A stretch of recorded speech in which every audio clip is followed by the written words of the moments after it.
Hello everyone, today we're going to be talking about my Shalai and Hallar deck.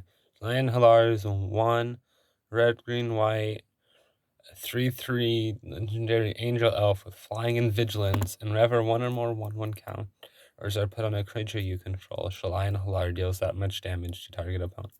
And so as you can guess, this deck can get pretty explosive and dealing tons of damage. It's one of the few decks I have that runs infinite combos.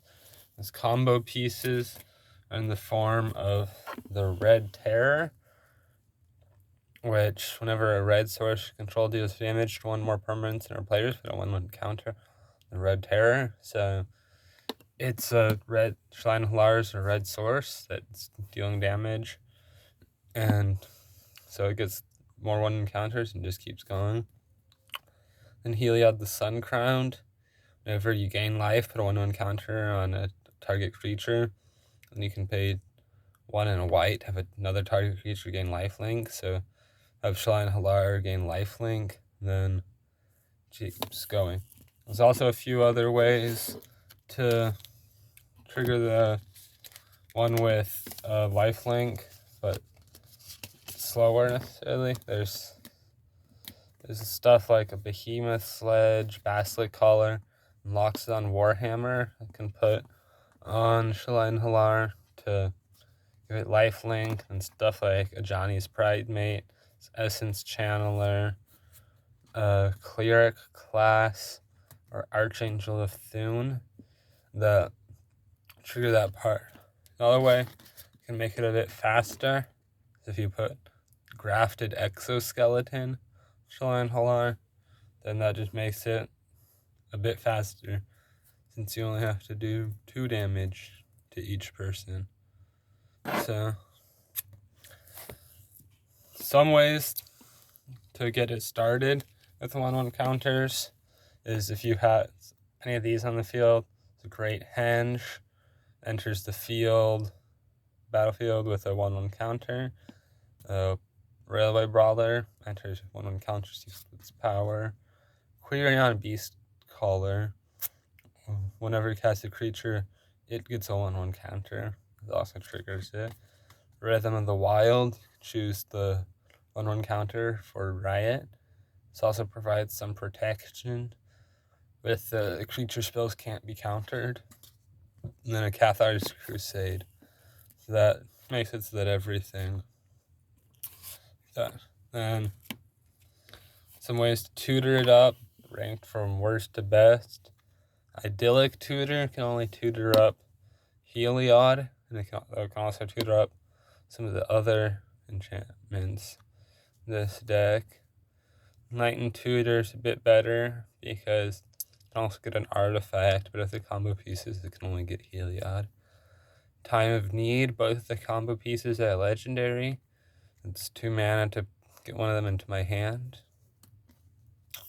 Chord of Calling, can put it directly onto the battlefield. Is it better? Defense of the Heart, this one is a bit reliant on other people having creatures, but if it gets mad, search up both of the combo pieces. Anything else? Then Protean Hulk can search up the combo pieces straight onto the battlefield when it dies. Then some ways to even not non-combo get a bunch of 1/1 counters, stuff like Branching Evolution, double all 1/1 counters. Boss's Chef 4 can also trigger it because it's a 1/1 counter whenever a creature enters, but it enters with 1/1 counters equal to the number of other creatures. When it dies, create a 1/1 Celestia Citizen for each counter on it.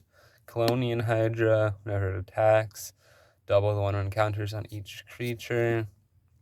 Sovereign Okanek Ahau, have him as another commander, but whenever he attacks, each creature with power greater than its base power gets 1 counter equal to the difference.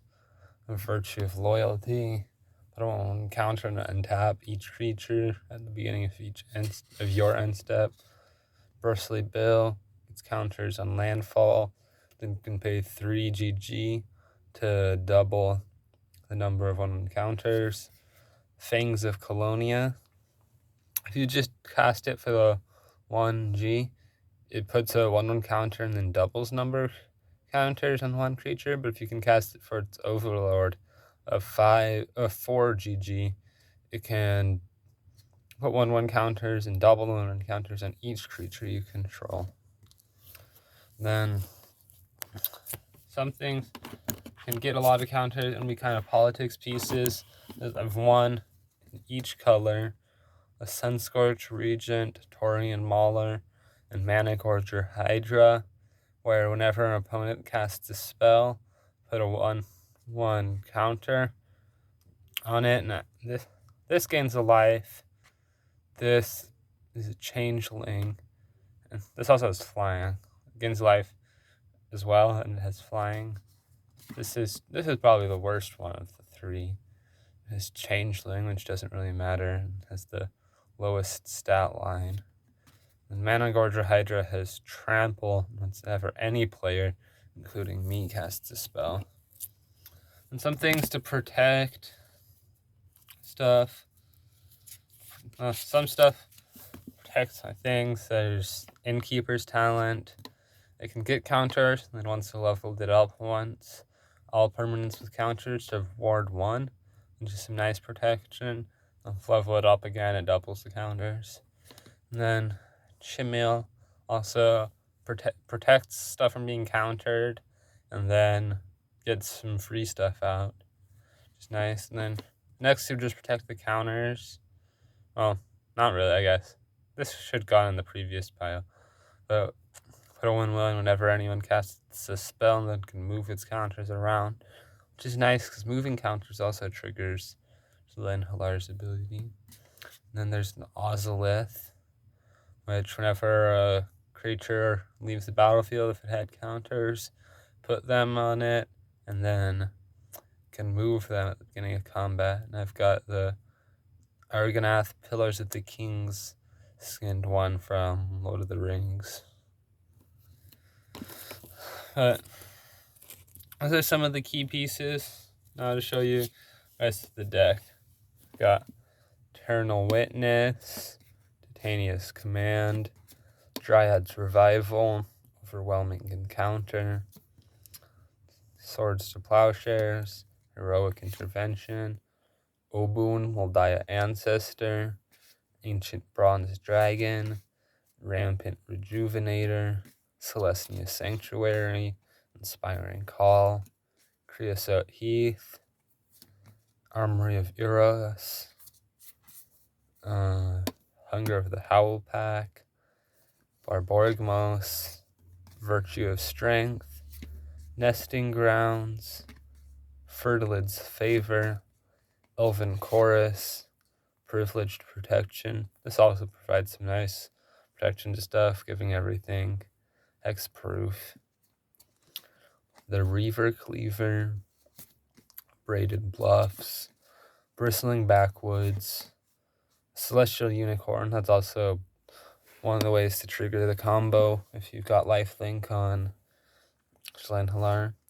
Master Chef also can trigger it with the stuff entering with 1/1 counter. Forgot both of those. The Triumph of the Horde, some nice full art forests, foil, Primeval Bounty, Soul Ring, Springheart Nantuko, Command Tower, Jetmir's Garden, Ascendant Acolyte, Conclave Mentor, Olenda's Hierophant. Also can trigger the life gain version. Harvest Season, Kami of Whispered Hopes, Jungle Shrine, Boros Garrison, Gruul Turf, Arcane Signet, Vengeful Townsfolk, Basic Lands. Yep, that's everything. It's going to be a fun deck. It's pretty explosive, even if you don't get the 1/1 counters. Do a lot of damage. It can win pretty consistently. It can, once you get another combo pieces out, you're winning. And you can win even if you don't get them. This is a fun deck. I like Shalai and Hallar. Got the inspo for this deck from a Mauled video. But no, please like and subscribe, and I hope you have a nice day. Bye. And check out the Patreon and Moxfield.